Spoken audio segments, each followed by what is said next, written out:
Hi, this is God Talks, and I'm Ryan Fleming. Do you ever think much about angels?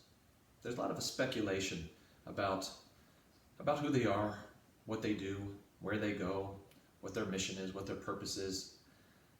And that makes sense because it is a little bit of an intangible topic for most. But I wanted to talk a little bit about that today because there are some things that we can see in the Bible that helps to understand them better and also gives us a little perspective on the challenges that we face in life and what we have at our disposal to help us to fight the battles of life. So the first story I want to reference is the story from Exodus 17 where Moses is sent to take the Israelites into battle against the Amalekites. Now the interesting thing and the unique thing about this particular battle is that Moses was commanded in this battle to raise his hands to the heavens. And when he rose his hands to the heavens, the Israelites would start winning. When his hands dropped, they would start to be defeated. And so when you think about that, what is the raising and the lowering of hands? What does that have to do with anything? How can that change the outcome of an ongoing battle? Well, we know it can't. I think the one thing that we learn from this is that outward expressions of obedience are important to God.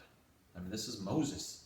A man of God, the whole nation of Israel knew it, and they got to see a demonstration of his own obedience to God through physical expression and an outwardly expression. So that's one thing we learn from it. But now let's think about the actual battle itself. How could anything just from hands raising and lowering affect a battle, a physical battle?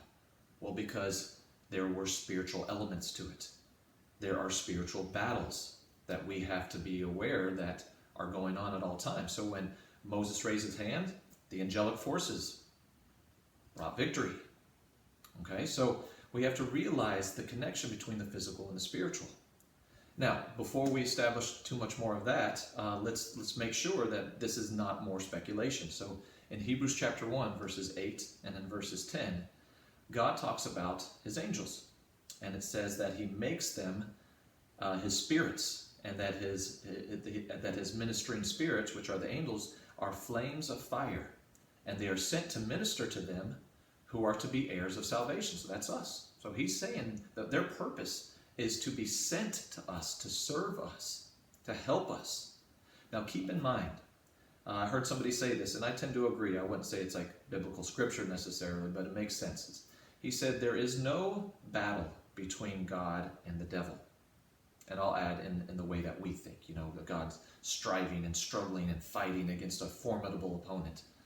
No, because Jesus says in 3 of the Gospels that God's finger, by his finger, he casts down the devil. So there's no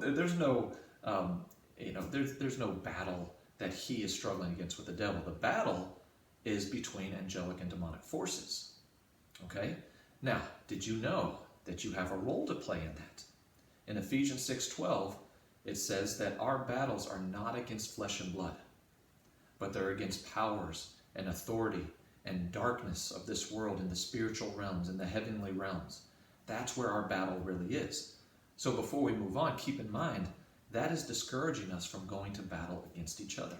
We are not supposed to be fighting one another. We're supposed to be fighting for one another in the spiritual realms. And in that Ephesians chapter 6, it goes on to talk about how our spiritual armor is the tools that we use. It's not a physical weapon that we use. They're spiritual as well. So it really reinforces this idea of battles taking place in the heavenly realms.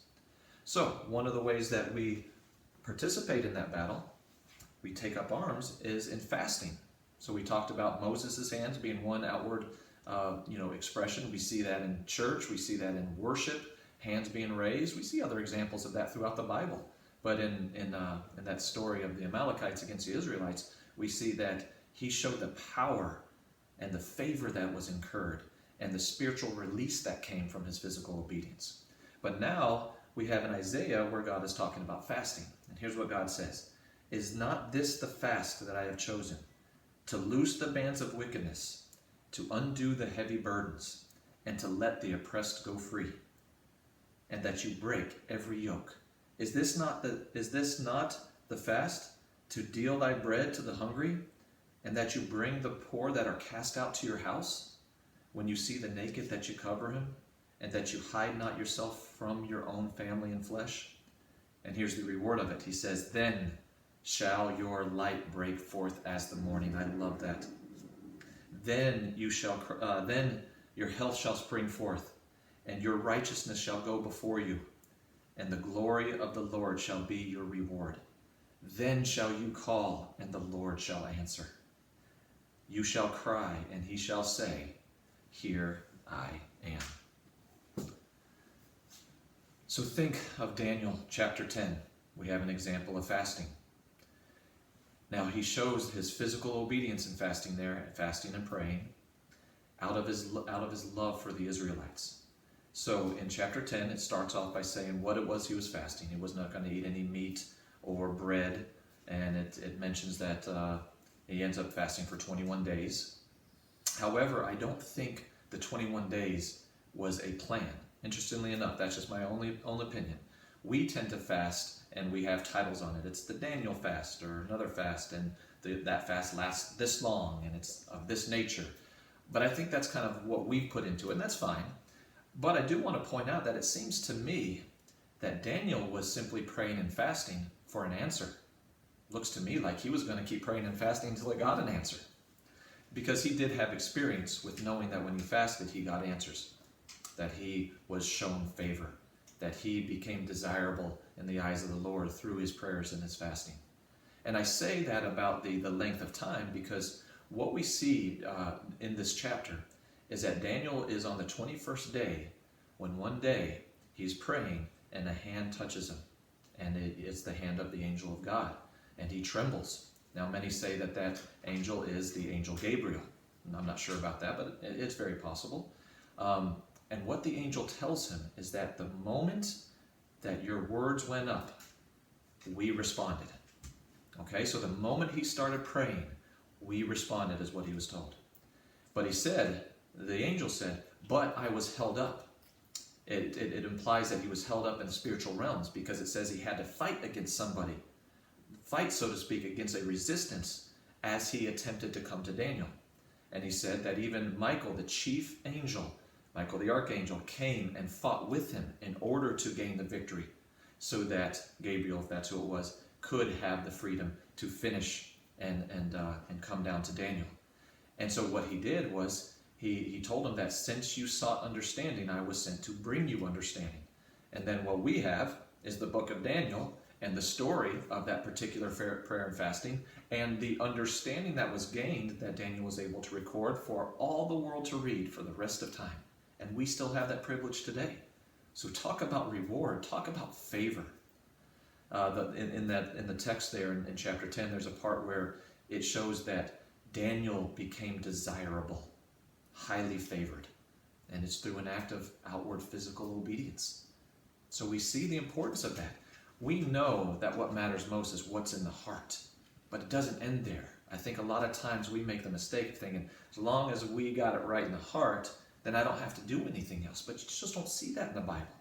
Now, faith without works, the Bible says in Hebrews chapter 11, is dead. And works without faith is dead. They do go together. And we see here a couple of examples of some really strong reason to believe that our physical testimony, if you will, is important. And that it brings spiritual release. And we end up receiving and being seen and treated with favor by our God. And that things in the spiritual realms are changed. That battles are won and victories are won on our behalf as God's children because the angels move as a result of the things that we do. Okay, so here's the thing. We get to vote who wins. You know, we get to vote how the outcome is going to be. What the determination is going to be, the movement in the spiritual realms. We get to participate with it in that directly with what we do, with our prayers, with our fasts, with our outward expressions of worship and obedience. Now, God's love is full, and it's constant, and it's continuous, in full measure all the time. But favor can be dependent. It can be dependent on our actions. It can be dependent on outward expressions of faithfulness and of obedience. Now, something to consider here is in Matthew 17, we have the story of Jesus' disciples failing to cast out a demon. And then after Jesus comes along and casts out the demon, they go to him and they ask, well, why could we not cast out the demon? And Jesus went on to say a few things.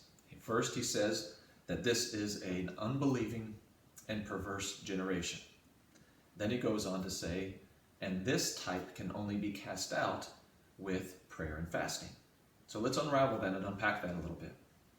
This generation is unbelieving and perverse. What is unbelieving? Well, that's a disconnect from God. And what is perversion? That is a connection to the world. So now let's go to the second set of words, fasting and praying being the answer. Well, we have praying, which is a connection to God. And we have fasting, which is a disconnect from the world. So it makes sense. It makes sense that with the way the world is and what we are called to do as children of God, that we do things that connect us to the power by which we want these battles to be fought. And we have that role to play. We get to contribute. Because of Moses, the battle was won. Now, of course, it's because of God, but God put it on Moses. Obey me, and you'll win. Daniel, he learned of great wisdom because of his love for his Israelites and because he also chastened himself and prayed for 21 days. So, do you want to have power? Do you want to have authority over the enemy and to obtain the favor of God in your life? Do you want to make a difference? Do you want to realize that the things we say and do make a difference in the heavenly realms, in the spiritual realms, in battles between angelic forces and demonic forces? Remember, our battle's not against one another. We do not fight against flesh and blood. We fight there when we're listening to God, when we're obeying God, when we're responding to God and connecting to God. We join into a battle that is beyond what our eyes perhaps can see and is much more important than we know. So trust that God has called us to these things so that we can bring more souls to the Lord, so that we can fight battles on other people's behalf, so we can step into the gap for people who are struggling, who are receiving oppression and suffering at the hands of the enemy. We can step in and we can do something about it. Of course, it's taking place up there, and it's not for our benefit out of love. It's not for our benefit. It's for the benefit of others, so we fight for one another. So because we know more about angels now, because we know we affect the spiritual realms and the outcome of battles, I implore you, fight for each other like it matters. Fight as if their salvation depends on it. Thank you. See you next time.